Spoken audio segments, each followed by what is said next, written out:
ಇನ್ನು ಮಂಗಳೂರು ನಗರದ ಕದ್ರಿ ಭಾಗದಲ್ಲಿ ವರುಣಾರ್ಭಟ ಜೋರಾಗಿದೆ. ಪರಿಣಾಮ ಬೃಹತ್ ಕಾಂಕ್ರೀಟ್ ತಡೆಗೋಡೆ ಕುಸಿತವಾಗಿದೆ. ಧೀರಜ್ ಎಂಬುವರ ಮನೆ ಮೇಲೆ ತಡೆಗೋಡೆ ಕುಸಿತವಾಗಿದೆ.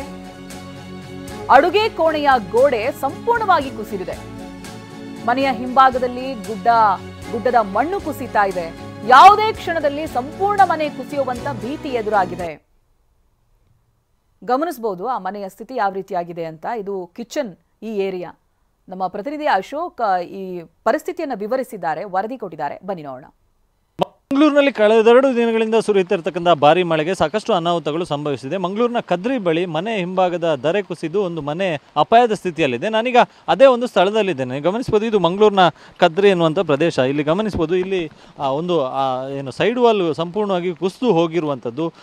ಇಲ್ಲಿ ಮೇಲ್ಭಾಗದಲ್ಲಿ ಮನೆ ಇದೆ. ಈ ಮನೆ ಕೆಳಭಾಗ ಇಳಿಜಾರು ಪ್ರದೇಶ ಆಗಿರೋದ್ರಿಂದಾಗಿ ಇಲ್ಲಿ ಒಂದು ಸೈಡ್ ವಾಲನ್ನು ನಿರ್ಮಾಣ ಮಾಡಲಾಗಿದೆ. ಆದರೆ ಮಳೆಗೆ ಅದೆಲ್ಲವೂ ಕೂಡ ಕುಸಿದು ಹೋಗಿರುವಂಥದ್ದು. ಇನ್ನು ಮೇಲ್ಭಾಗದಲ್ಲಿ ಮನೆ ಇದೆ. ಆ ಮನೆ ಮೇಲ್ಭಾಗದಲ್ಲಿ ಗುಡ್ಡ ಪ್ರದೇಶ ಇದೆ. ಸೊ ಗುಡ್ಡದ ಮಣ್ಣು ಜಾರ್ಕೊಂಡು ಬಂದಿರುವಂಥದ್ದು. ಸೊ ಹೀಗಾಗಿ ಆ ಮನೆಯು ಕೂಡ ಅಪಾಯದಲ್ಲಿದೆ. ಸದ್ಯ ಮನೆಯವರೆಲ್ಲರೂ ಕೂಡ ಈಗಾಗಲೇ ಸ್ಥಳಾಂತರ ಆಗಿದ್ದಾರೆ. ಇನ್ನು ಮೇಲ್ಭಾಗದಲ್ಲಿ ಗಮನಿಸ್ಬೋದು, ಇನ್ನು ಮೇಲ್ಭಾಗದಲ್ಲಿ ಕೂಡ ಆ ಮನೆ ಹಿಂಭಾಗದ ಏನು ಗುಡ್ಡ ಪ್ರದೇಶ ಇದೆ ಅದು ಜರ್ದು ಬಂದಿರುವಂಥದ್ದು. ಸೊ ಮನೆಯ ಹಿಂಭಾಗದ ಕಿಚನ್ ಎಂದೆ ಆ ಭಾಗಕ್ಕೆ ಮಣ್ಣು ಒಳನುಗ್ಗಿದೆ.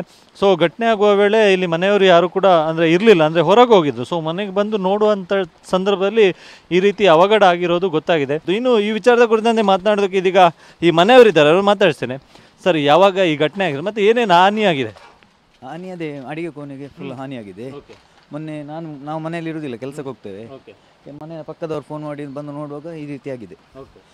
ಮತ್ತು ಮನೆಯಲ್ಲಿ ನಾವು ಕುತ್ಕೊಳ್ಳೋದು ಅದು ಮತ್ತೆ ಇಲ್ಲಿ ಸ್ಥಳೀಯ ಕಾರ್ಪೊರೇಟರ್ಗೆ ಫೋನ್ ಮಾಡಿದ್ದೇವೆ. ಫೋನ್ ಮಾಡಿ ಅವರು ರೆವೆನ್ಯೂ ಡಿಪಾರ್ಟ್ಮೆಂಟ್ನವ್ರು ಕರೆದಿದ್ದಾರೆ.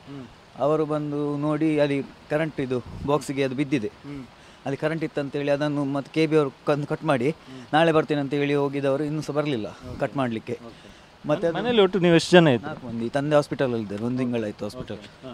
ಅದೇ ಮತ್ತು ಅದು ಪುನಃ ಬೀಳುವ ಸ್ಥಿತಿಯಲ್ಲಿ ಉಂಟದು. ಅದು ಏನು ಇದಿಲ್ಲ, ಅದೆಲ್ಲ ಫುಲ್ ಮಣ್ಣು. ಈಗ ಮೇಲ್ಗಡೆ ಮತ್ತು ಗುಡ್ಡ ಇದೆ, ಮಣ್ಣು ಜಾರ್ಕೊಂಡು ಬರ್ತದೆ. ಸೊ ಇನ್ನಷ್ಟು ಅಪಾಯ ಅದಕ್ಕೆ ನಾವು ಇಲ್ಲಿ ಮಲಗುದಿಲ್ಲ, ಇನ್ನು ಮನೆಗೆ ಬೀಳುವ ಇದು ಪರಿಸ್ಥಿತಿ ಉಂಟು. ಈಗ ಮನೆ ಮುಂಭಾಗದಲ್ಲಿಯೂ ಕೂಡ ಅಲ್ಲಿ ಏನು ಸೈಡ್ ವಾಲಿಂದ ಅದು ಕೂಡ ಕೆಳಗೆ ಬಿದ್ದಿದೆ. ಅದು ಹೋದ ವರ್ಷ ಒಂದು 4 ವರ್ಷ ಆಯ್ತು ಅದು ಕಟ್ಟಿಸಿ, ಇಲ್ಲಾಂದ್ರೆ ಅದು ಸಹ ಜರಿತಿತ್ತು. ಅದು ಈಗ ಅಲ್ಲಿ ಏನು ಪ್ರಾಬ್ಲಮ್ ಇಲ್ಲ.